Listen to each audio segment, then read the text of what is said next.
ನಮಸ್ಕಾರ ವೀಕ್ಷಕರೇ, ಎಲ್ಲರಿಗೂ ಒಂದು ಚಾನಲ್ಗೆ ಹಾಕ್ಬೇಕಂತ ಸ್ವಾಗತ. ಇವತ್ತಿನ ವಿಡಿಯೋದಲ್ಲಿ ನಾವು ಈ ವಾರ ಬಿಗ್ ಬಾಸ್ ಮನೆಯಲ್ಲಿ ನಾಮಿನೇಷನ್ ಪ್ರಕ್ರಿಯೆ ಕೂಡ ಮುಕ್ತಾಯವಾಗಿದೆ. ಅಷ್ಟೇ ಅಲ್ಲದೆ ಈ ವಾರದ ಟಾಸ್ಕ್ ಕೂಡ ಆರಂಭವಾಗಿದೆ ಅಂತಲೇ ಹೇಳ್ಬೋದು. ಯಾರ್ಯಾರು ಯಾವ ಟೀಮ್ನಲ್ಲಿದ್ದಾರೆ, ಇದು ಟಾಸ್ಕ್ ಅನ್ನೋದ್ರ ಬಗ್ಗೆ ನೋಡೋಣ ಬನ್ನಿ. ಅದಕ್ಕಿಂತ ಮುಂಚೆ ವಿಡಿಯೋ ಲೈಕ್ ಮಾಡಿ, ಶೇರ್ ಮಾಡಿ, ಮರದೇ ಚಾನಲ್ ಸಬ್ಸ್ಕ್ರೈಬ್ ಮಾಡಿ. ಇನ್ನಷ್ಟು ಅಪ್ಡೇಟ್ಗಳಿಗಾಗಿ ಬನ್ನಿ ವಿಡಿಯೋ ಸ್ಟಾರ್ಟ್ ಮಾಡೋಣ. ಬಿಗ್ ಬಾಸ್ ಮನೇಲಿ ಈಗ ನಾಮಿನೇಷನ್ ಪ್ರಕ್ರಿಯೆ ಕೂಡ ಕಂಪ್ಲೀಟ್ ಆಗಿದೆ. ಅಷ್ಟೇ ಅಲ್ಲದೆ ಈ ನಾಮಿನೇಷನ್ ಪ್ರಕ್ರಿಯೆಯಲ್ಲಿ ಕಳೆದ ಸೀಸನ್ನ ಕಂಟೆಸ್ಟೆಂಟ್ಗಳು ಕೂಡ ಬಂದು ನಾಮಿನೇಷನ್ ಟಾಸ್ಕ್ಗಳನ್ನ ಕೊಟ್ಟು ಈ ನಾಮಿನೇಷನ್ ಪ್ರಕ್ರಿಯೆಯನ್ನು ಪೂರ್ಣಗೊಳಿಸಿರೋ ಅಂತಲೇ ಹೇಳ್ಬೋದು. ಅಷ್ಟೇ ಅಲ್ಲದೆ ಈ ನಾಮಿನೇಷನ್ ಪ್ರಕ್ರಿಯೆ ಕಂಪ್ಲೀಟ್ ಆಗ್ತಿದ್ದಂಗೆ ಈ ವಾರ ಟಾಸ್ಕ್ ಕೂಡ ಆರಂಭವಾಗಿದೆ ಅಂತಲೇ ಹೇಳ್ಬೋದು. ಹೌದು, ಯಾರ್ಯಾರು ಯಾವ್ಯಾವ ಟೀಮ್ನಾಗಿದ್ದಾರೆ, ಏನಿದು ಹೊಸ ಟಾಸ್ಕ್ ಅಂತ ನೋಡೋಣ ಬನ್ನಿ. ಈ ವಾರ ಟಾಸ್ಕ್ನಲ್ಲಿ 2 ಗುಂಪುಗಳು ಇರುತ್ತೆ. ಒಂದು ಬ್ಲೂ, ಒಂದು ರೆಡ್ ಗ್ರೂಪ್ ಇರುತ್ತೆ. ಅಷ್ಟೇ ಅಲ್ಲದೆ ಈ ಬ್ಲೂ ಗ್ರೂಪ್ನಲ್ಲಿ ಹನುಮಂತ್ ಅವರು ಲೀಡರ್ ಆಗಿದ್ದರೆ, ಈ ರೆಡ್ ಗ್ರೂಪ್ನಲ್ಲಿ ಬಂದು ಈ ವಾರದ ಕ್ಯಾಪ್ಟನ್ ಆಗಿರುವಂತಹ ಗೌತಮಿಯವರು ಈ ರೆಡ್ ಗ್ರೂಪ್ನ ಕ್ಯಾಪ್ಟನ್ ಆಗಿದ್ದಾರೆ. ಇವೆರಡು ಟೀಮ್ನಲ್ಲಿ ಸದಸ್ಯರನ್ನ ಆಯ್ಕೆ ಮಾಡ್ಕೊಳಕ್ಕೆ ಈ ಸಲ ಬಿಗ್ ಬಾಸ್ ಅಂತೂ ರೋಚಕವಾಗಿ ಇಟ್ಟಿದ್ದಾರೆ ಅಂತಲೇ ಹೇಳ್ಬೋದು. ಈ ಸದಸ್ಯರನ್ನ ಆಯ್ಕೆ ಮಾಡೋ ಪ್ರಕ್ರಿಯೆ ಏನಪ್ಪ ಅಂತಂದರೆ, ಬಿಗ್ ಬಾಸ್ ಕಾಲಕ್ಕೆ ಒಂದೊಂದು ವಿಷಯದ ಕೊಡ್ತಾರೆ. ಆ ವಿಷಯ ಅಲ್ಲಿರೋ ಯಾವ ಕಂಟೆಸ್ಟೆಂಟಿಗೆ ಸೂಟ್ ಆಗುತ್ತೆ ಅಂತೇಳಿ ಇಲ್ಲಿ ಬ್ಲೂ ಟೀಮ್ ರೆಡ್ ಟೀಮ್ ನಾಯಕರು ಇರ್ತಾರಲ್ಲ, ಅವರಿಗೆ ಯಾರು ಈ ವಿಷಯ ಆ ಟಾಪಿಕ್ಕಿಗೆ ಆ ವಿಷಯಕ್ಕೆ ಸೂಟ್ ಆಗ್ತಾರೋ ಅಂತ ಹೇಳಿ ಅವ್ರನ್ನ ಫೋಟೋಸ್ ಭಾವಚಿತ್ರನ ತೋರಿಸ್ಬೇಕು ಇಬ್ಬರು. ಆಗ ಇವ್ರು ಭಾವಚಿತ್ರ ತೋರಿಸಿರ್ತಾರಲ್ವ, ಅವರಿಬ್ಬರಲ್ಲಿ ಯಾರನ್ನ ಸೆಲೆಕ್ಟ್ ಮಾಡ್ಕೊತಾರೋ ಇವರು ಆ ಟೀಮಿಗೆ ಹೋಗ್ತಾರೆ.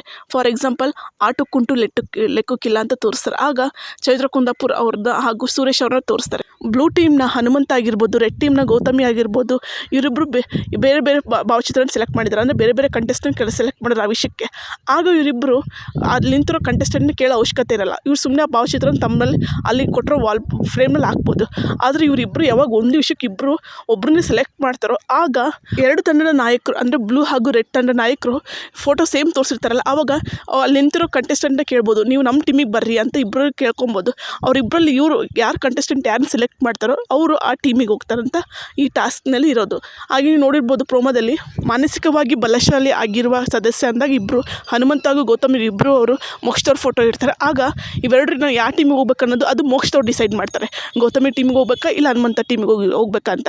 ಈ ರೀತಿ ಇವತ್ತಿನ ಟೀಮ್ ಫಾರ್ಮ್ ಆಗುತ್ತೆ. ಇಷ್ಟು ದಿವಸ ಬಿಗ್ ಬಾಸ್ ಅವ್ರು ಮಾಡಿ ಕಳಿಸ್ತಿದ್ರು, ಇಲ್ಲಾಂದರೆ ಇವರೇ ಆಯ್ಕೆ ಮಾಡ್ತಿದ್ರು. ಆದರೆ ಈ ವಾರದ ಒಂದು ಸ್ವಲ್ಪ ವಿಶೇಷವಾಗಿ ಇಟ್ಟಿದ್ದಾರೆ ಅಂತಲೇ ಹೇಳ್ಬೋದು. ಅಷ್ಟೇ ಅಲ್ಲದೆ ಮೋಕ್ಷದವ್ರು ಗೌತಮಿ ಟೀಮಿಗೆ ಹೋಗಲ್ಲ ಅನಿಸುತ್ತೆ, ಇವ್ರು ಹನುಮಂತವ್ರ ಟೀಮಿಗೆ ಹೋಗ್ತಾರೆ ಅಂತ ಅನಿಸುತ್ತೆ. ನೀವು ನೋಡಿರ್ಬೋದು, ಅವ್ರು ಬಾತ್ರೂಮಲ್ಲಿ ಕುತ್ಕೊಂಡು ಇಲ್ಲಿ ನಾನು ಬಂದಿರೋದು ನಾನು ಒಬ್ಬಳೇ ಆಡ್ತೀನಿ, ಒಬ್ಬಳೇ ಗೆಲ್ತೀನಿ ಅಂತ ಹೇಳ್ತಾರೆ ಮೋಕ್ಷದವರು ಬ್ಲೂ ಟೀಮಿಗೆ ಹೋಗಿದ್ದಾರೆ ಅಂತಲೇ ಹೇಳ್ಬೋದು. ಹೌದು, ಹನುಮಂತವ್ರ ಟೀಮಿಗೆ ಹೋಗಿದ್ದಾರೆ. ಅಷ್ಟೇ ಅಲ್ಲದೆ ಈ ವಾರದ್ದು ಟಾಸ್ಕ್ಗಳನ್ನು ತುಂಬ ರೋಚಕವಾಗಿರುತ್ತೆ ಅಂತಲೇ ಹೇಳ್ಬೋದು. ಅವಳೇ ಇನ್ನು ಸ್ಟಾರ್ಟಿಂಗ್ನಲ್ಲಿ ಇಷ್ಟು ಬರೀ ಬೆಂಕಿ ಹತ್ಕೊಂಡು ನೋಡ್ತಿದ್ದೆ. ಇನ್ನು ಈ ಟಾಸ್ಕ್ನಲ್ಲಿ ಈ ವಾರ ಟಾಸ್ಕ್ ಅಂತ ಇನ್ನೂ ರೋಚಕವಾಗಿರುತ್ತೆ ಅಂತಲೇ ಹೇಳ್ಬೋದು. ಇನ್ನೇನು ಸ್ಟಾರ್ಟಿಂಗೇ ಇನ್ನು ಸೆಲೆಕ್ಷನ್ ಇಷ್ಟು ಪ್ರೊಸೆಸ್ನಾಗ ಇಷ್ಟು ಬರೀ ಇದೆ ಅಂದರೆ ಇನ್ನು ಬರ್ತಾ ಆಟ ಟಫ್ ಆಗಿರುತ್ತೆ ಹೊರತು ಇದೇನೂ ಆಗೋಲ್ಲ, ಕಮ್ಮಿ ಅಂತ ಆಗೋಲ್ಲ. ನಿಮಗೇನು ಅನಿಸುತ್ತೆ ಈ ಬ್ಲೂ ಟೀಮ್ ರೆಡ್ ಟೀಮ್ ಬಗ್ಗೆ? ಯಾರ್ಯಾರು ಟೀಮಿಗೆ ಹೋಗ್ಬೋದು ಅಂತ ಕಮೆಂಟ್ ಬಾಕ್ಸಲ್ಲಿ ಕಮೆಂಟ್ ಮಾಡಿ. ಅಷ್ಟೇ ಅಲ್ಲದೆ ಈ ವಾರ ಇವೆರಡು ಟೀಮಲ್ಲಿ ಯಾರು ಗೆಲ್ಬೋದು ಅಂತ ಕಮೆಂಟ್ ಮಾಡಿ. ಈ ವಿಡಿಯೋ ಲೈಕ್ ಮಾಡಿ, ಶೇರ್ ಮಾಡಿ, ಮರದೇ ಚಾನಲ್ ಸಬ್ಸ್ಕ್ರೈಬ್ ಮಾಡಿ. ಬಾಯ್.